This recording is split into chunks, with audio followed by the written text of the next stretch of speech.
Hello there! In this video you'll learn everything a pixel art beginner should know and practice. This video is part 2 of Pixel Art Shorts course and it's a compilation of shorts on the topic of pixel art basics. Check out the video description for other parts of this free course as well as timestamps for specific topics. So let's jump into it. You have to avoid this rookie mistake. If you want clean lines, the only thing that matters is consistency in thickness. 1 pixel thick lines are used the most. So how do we ensure that consistency? A single pixel has 8 possible neighbors. Out of those, he should only have 1 or 2 neighbors. If a pixel has more, like 3 neighbors, the line becomes thicker in that area, and people call these unnecessary pixels doubles. Aseprite also has a great feature that will help you out. By checking pixel perfect property, you will create clean lines without worries. Of course, you can use the line tool, but that's not good enough. If you want to become a true pixel art expert, you have to understand the essence of straight lines. First, a diagonal straight line consists of sections,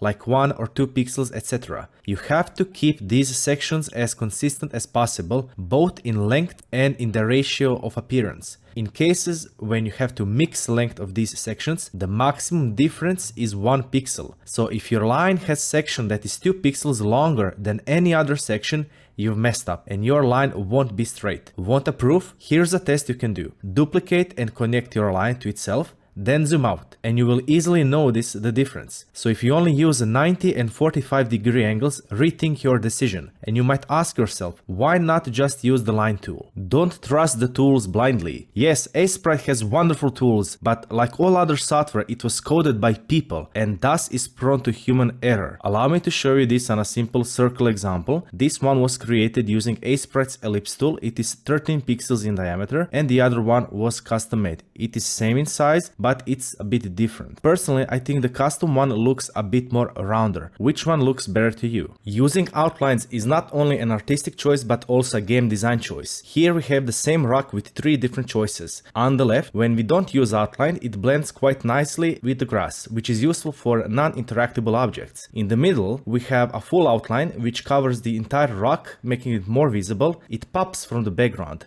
and that's quite useful for interactable objects. On the right, we have a partial outline where the object is still quite visible, but because we erased the outline on the bottom edge, the rock feels more connected to the ground, which is quite useful for non-interactable object that could be used as a landmark in the game. But we still have one important choice that we need to make regarding the outlines. Most people only use black outlines. However, you can also use white outlines, you can use colored outlines and so on. And you can also use shaded outlines, meaning where the object is hitting the light, the outline would be of the lighter tone, and where the object is in the shadow, the outline will be darker. Mixing pixel size is considered in pixel art one of the greatest sins, and these are called mixels. It's when you want to have different pixel sizes in your image. For example, you can see that even though this tree is now larger, it has different pixel size. This is a standard pixel size. However, here on the side, each pixel, so to speak, is actually 2 by 2, in other words, 4 pixels. Beginners often do this when they want to have a larger object and they just don't feel like drawing it from the scratch. Then they just take the object, resize it to the size they want to have, and call it a day. And this results in mixels. As you can see, this looks very unprofessional, and if you are doing it just for fun, it's all great. But if you are trying to sell a game, if you're trying to create a product that is visually appealing, you definitely want to have your pixel sizes consistent all throughout. Of course, sometimes in games and UI, this cannot be avoided, but in general, you want to have your pixel size consistent. It doesn't matter what you are trying to draw, everything can be broken down into these 5 basic shapes: cube, sphere, cylinder, cone, and pyramid. And if you learn how to shade these 5 basic shapes, everything will fall into place naturally. For example, a pencil is a simple combination of a cone at the top and a couple of cylinders. A truck is basically just a modified cube with a couple of cylinders for the wheels. But that's not all. Even the human body can be broken down into simple shapes. This is why it's so important to understand how to shade these 5 basic shapes, because once you understand that, you can draw pretty much anything. There are a few simple rules you can follow to ensure good shading. For cube, it's one side, one color. Why is that? Because every side of the cube is flat, and the only thing that matters is the angle of this side to the light source. In this case, it's on the top left side. So the top side will be in the light tone, the left side we can leave in the mid tone, and the far side should be in the shadow tone. If you want to increase the contrast of your lights and shadows, you can certainly do so, but the basic premise stays the same: one color per one side. A lot of beginners will try to create something like this, thinking it's correct because the light source is coming from the top left, and naturally the light should be strongest near the source of the light and then fade out slowly. This isn't how the light works. You really need to have only one side in one color for the cubes, because remember, all that matters is the angle of the side of the cube to the light source. That's all that matters. In pixel art, you'll be often shading a spherical object, meaning a rounded object. The first thing you need to decide is where the light source is. In this case, it's going to be on the top left side. Then you need to define the light area, and even this by itself should be enough. If you really want to add more tones, you can certainly do so, but be careful not to overdo it. If you overdo it and introduce too many tones, even though you can do it, I don't think you really should, because this is no longer pixel art. In pixel art, we are trying to simplify everything, and that includes the color palette. Shading a cylinder should be straightforward if you know just two simple rules. And because cylinders are used a lot of times when creating organic things like humans, for example, it's really important to learn these two rules. So first you need to understand the structure of the cylinder. We have two flat sides on the top and on the bottom, which is invisible, and they are connected with this curvature in the middle. The cubes, since they are flat, will only use one color per side. And sphere, since it's rounded, will use multiple colors, but in the curvature of the direction from the light source. And since cylinders are a combination of both, meaning they have a flat and a rounded surface, we will use only one color to represent the flat side, and we will use multiple colors to indicate the roundness of the cylinder, starting from the light source and then curving away into the shadows. And that's the most important principle, divided into two rows. If a surface is flat, use one color. If a surface is rounded, use multiple colors in the direction of the curvature. So if you notice that the sphere is rounded in all directions, which is why you get millions of colors on a sphere if you overdo it, and this is why it's important to simplify things in pixel art, but it's rounded in all directions. So starting from the light, it will fade towards the shadow in all directions. But since cylinder is a bit different, it's not rounded in all directions, it's rounded only in one, so it's curving from left to right, meaning horizontally, which is why it's shifting colors horizontally and only on the rounded portion. But since it's flat from top to bottom, specifically for this middle section, it will use only one color vertically, and this is why we get these stripes of color. So if you understand this basic principle, flat surface, one color, rounded surface, multiple colors, you'll be good to go. Okay, now that we know the basic principle of shading, which is one color for flat sides and multiple colors for a curved side, what about cones? A cone is nothing more than a cylinder which is tapering on one side towards the point. It still has one flat side, which is not visible in this specific case, but it's here on the bottom. And if it was seen, we would shade it in one color, just like a cylinder. But since we can only see this rounded portion, which I want to showcase, since this entire section is curved, we want to use multiple colors, starting from the light and going towards the shadows. But notice the big difference between these two. Since the cylinder has two flat sides on the top and on the bottom, we have these stripes of color. But since cone is angled towards the point, the shadows will also be angled towards the point. So we are still honoring the basic principle, multiple colors in the direction of the curvature, but it's only going to be one color if the surface is straight or flat in a single direction, meaning in this case from the bottom to the top.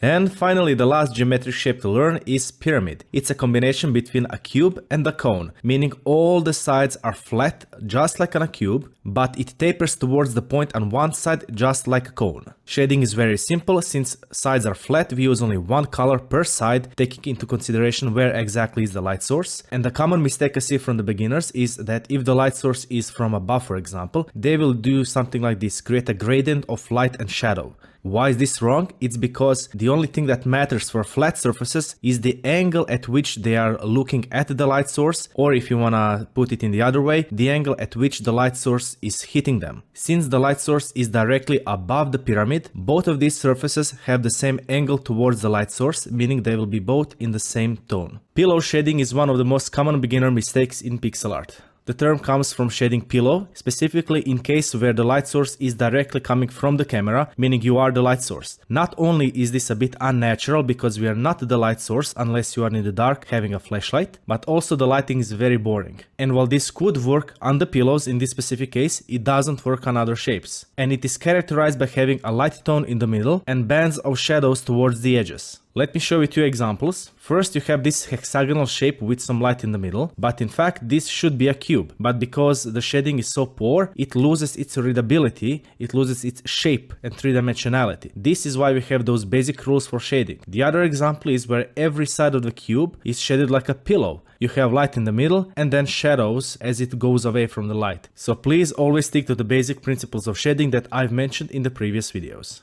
Now that we have covered the basic principles of shading, let's talk about highlights. And these are very specific in pixel art. Highlights are a reflection of the light source. So if you have an object with sharp edges, you can highlight the edge to emphasize it. Be it on a cube like this, a cylinder like this. You can even extend the highlight a little bit into the midtones or even the shadows, which you'll see a bit later. Or a pyramid.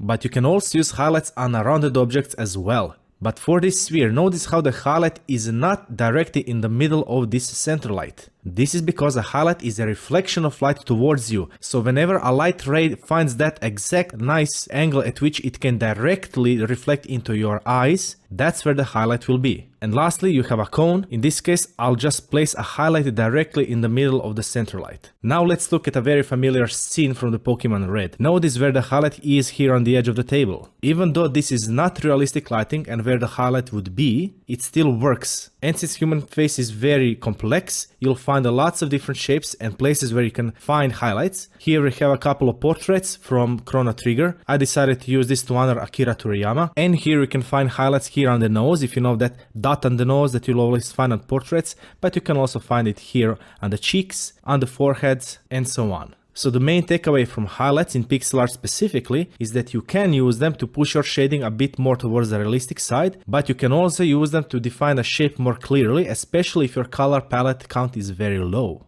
Regardless of your choice, keep in mind that as long as it looks good, it's all fine. Now that we have learned how to shade basic geometric shapes, now we have to expand upon it. First thing you should be doing is trying to combine shapes. Here we have a couple of cylinders, one for the rubber gum, one for the wooden part of the pencil. And yes, I know there's a graphite in the middle, but still though, for the basic understanding of shapes, this is what you should be thinking about. And lastly, we have a cone for the tip of the pencil. After you've created some objects by combining shapes, then you need to learn how to start modifying the shapes to fit whatever you need. For example, we have this front part of the truck. I can start by simplifying it into a cube, but then I will start cutting some parts away, specifically this top portion, to get the shape that I want. Then on top of it, I can introduce some details. And the same thing applies for the wheels or tires. I have just created using this basic cylinder. I have narrowed it down quite a bit, and then I just punched a hole in it. So look up reference images for the things you love drawing the most, and then simplify them into basic shapes, modify the shapes if needed, and then shade them. Here's how to calculate cast shadows quickly and properly. First, we need to define the position of light source, and we do this by creating 2 points. One, where exactly the light source is, and the second point is on the ground, which is directly below the light source. Next, we'll find the bottom edges on the cube and mark them in the same color as the point at the ground. Then we'll cast rays from the point at the ground through each of these points on the cube. Next, we'll cast light rays coming from the light source, but this time directly through the top edges, and a phenomena will happen. For this side of the cube, notice how 2 light rays connect under this specific point right here, and we'll mark that specific point with another color. Then you can clean up the rest so it doesn't confuse you, and you will do the same thing for the other edges as well. Now you can clean up everything. Now connect this point to its corresponding edge. Do this for all other points as well. Then connect the points themselves to each other, and finally fill in the area. That's all. This is how you get a properly calculated cast shadow in relation to the light source. Dithering is a very specific shading technique in pixel art. Its purpose is to create the illusion of more colors on the screen without actually increasing the color palette size. In the past, it was invented only because of technological restrictions, but nowadays it's just a stylistic choice. The most common form you will see is this checkerboard pattern, where you take 2 colors and just create a checkerboard pattern with it, creating this illusion of mid-tone. You can use it on both flat and rounded objects. And if I use it here on the cylinder, you will notice how the transition between mid-tones, light and shadows becomes a bit smoother. And if you're still skeptical about its use, I will select this checkerboard pattern and use the blur tool to blur out these colors in order for them to blend. Then I will take this color with the color picker and you will see it's pretty much the same color as up here in the midtone. Within the gradient tool you have two options, no dithering and dithering. And within dithering you have bare metrics. Each of them are higher and higher. But what do these numbers mean? Luckily it's quite simple. These numbers represent a size of a tile used for a specific pattern. For example, 2x2 bare matrix means that we are using tiles which are 2x2 pixels in size. Starting from the middle, we have this checkerboard pattern, which I'm sure you can recognize right here in the middle. Then if we go to the left towards the black color, we have 100% black on the left side, but in between we have 75% black color and 25% white, and vice versa for the white side. Now if I use this bare matrix to go over this entire screen and I go to view, grid and grid settings and place it width and height 2x2 and I activate the grid, you will notice these patterns: 100% black, 75% black, 50-50 checkerboard pattern, 75% white and 100% white. There's an easy way how you can create your own dithering pattern. First decide on a bare matrix, meaning how large your tile will be for creating the dithering pattern. The larger the tile, the more complex pattern you can create. In this case, I'll use 4x4. Start in the middle and create a perfect 50-50 blend between two colors. In this case, it's a checkerboard pattern. Then if I go to the left, I will just keep removing 1 pixel of the opposite color. In this case, I'm going towards a pure white color. So on each tile, I'm just removing 1 extra black pixel. And just one by one, I keep erasing them until I get pure white color, and I can do the same thing for the opposite side as well. But you don't have to use checkerboard pattern. There are plenty of ways how you can start in the middle. For example, you can see one of them is here. You can see another one with vertical lines, horizontal lines, and so on. So please do experiment. An easy way for a beginner to start dithering is to just choose a shape, apply one shadow tone, so you have two tones, one for the light and one for the shadows. Then create a checkerboard pattern with these two colors. Create a third color for a midtone and shade the object with the said midtone wherever it would go. Remember the area of that midtone. Select the checkerboard pattern, press Ctrl B to create this brush tool, then press G to select the paint bucket tool and click on this midtone area and you will have your dithering effect. This is how you can easily practice where exactly your dithering pattern should go. This also applies to flat surfaces like the cubes and rounded surfaces like spheres. In fact, if I zoom out of this sphere, notice what will happen in Aseprite. It will automatically create a midtone even though I'm zoomed out. I'm still on the same frame, so if I zoom in, you will see the dithering pattern. If I zoom out, it will blend it into a single tone. This is how you know the placement of your dithering pattern is good.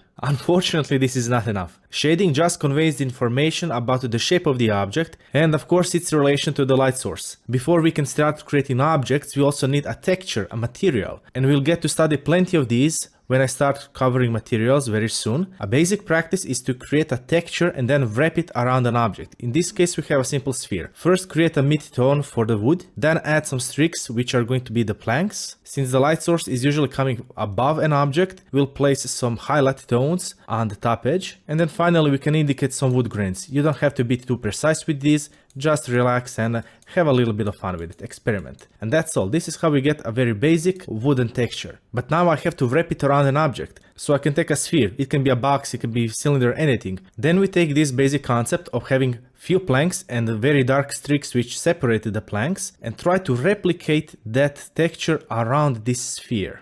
Okay, before we start picking colors and creating our own color palettes, let's just talk about what color actually is. So it's a combination, a formula, if you will, of 3 different things: saturation, brightness, and hue. Here on this rainbow strip, you can see all of the colors. This is hue, a red hue meaning red color, blue hue meaning blue color, and so on. But that's not enough. If I go to the left side, I will start to desaturate the color, because saturation is the intensity, the vibrancy of the color. So if we remove the saturation, it becomes gray. And finally, if we go up and down, we will influence how much white or black color there is, meaning how bright our color is. So for the example, let's take a brown color. So you can see that the hue is within the orange hue, slightly towards the reddish tone, and it's desaturated and darkened. This is how we get a brown color. Listen carefully because this is important if you plan on printing your pixel art. The RGB color model uses red, green and blue as primary colors, and it's called an additive model because we are combining rays of light into a white color. Your screen right now has red, green and blue emitters of light,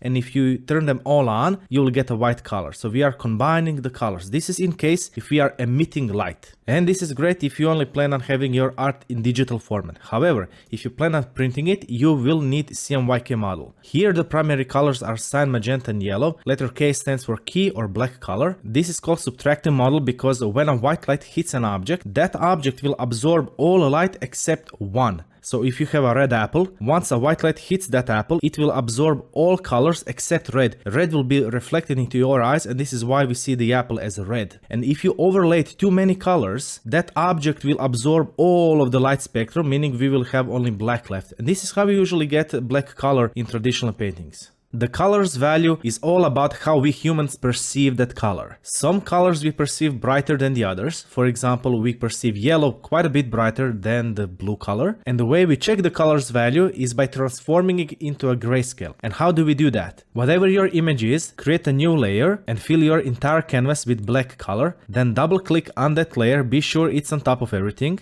and change its mode to color, and then your entire canvas will be in grayscale, and then you can check the values how something bright or dark is, and this is especially useful when you are checking the depth of your scene, specifically the difference between the foreground and the background. Understanding values is very important, especially for colorblind people, and if I turn on this color value checker, notice what will happen. They're all the same, they see no difference. All of these colors have the same value, but they are quite different, aren't they? The most common mistake I see pixel art students making when creating color palettes is not hue shifting. As the name suggests, when you are creating your color palette, you must hue shift between midtones. So for this orange color, I will hue shift towards the light source's color, meaning yellow in this case because of the sun. So for the shadow tones, I will just go in the opposite direction from the yellow, in this case towards the blue color, or even closer looking towards the red. And the same goes for the darkest shadow as well. And I have here another example of this same color palette but without hue shifting. So observe how this dot on the hue wheel doesn't change at all.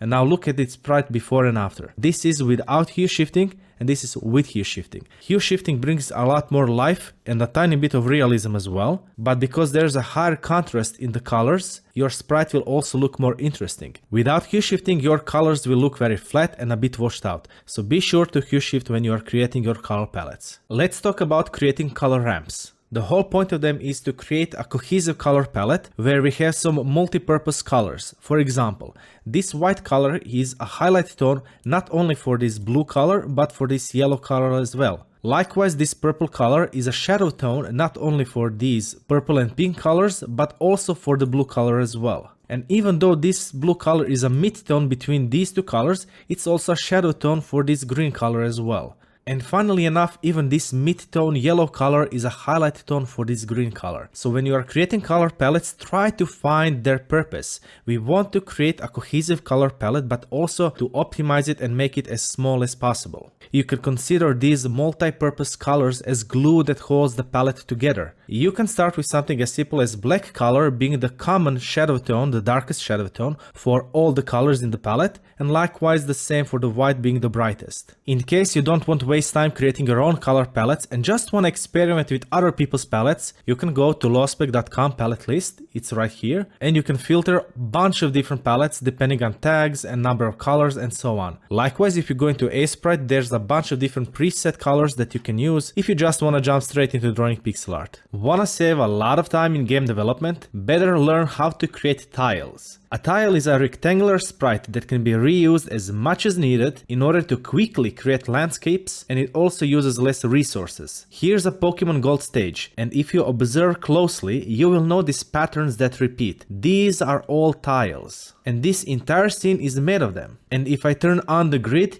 it will be even easier to see and recognize. Some of them are used more often, and some of them are used less, of course, but these are all tiles. Have you ever noticed these in your favorite games? A common problem with tiles is that you can easily see their pattern. The most common mistake is having seams. Seams occur in a tile when you are creating a texture in the middle of a tile, And because all of the texture is in the middle of a tile, you will get these seams, these streaks, which are very obvious and you can notice them at a glance. The easy way to fix this and create seamless tiles is to overlap this texture near the edges.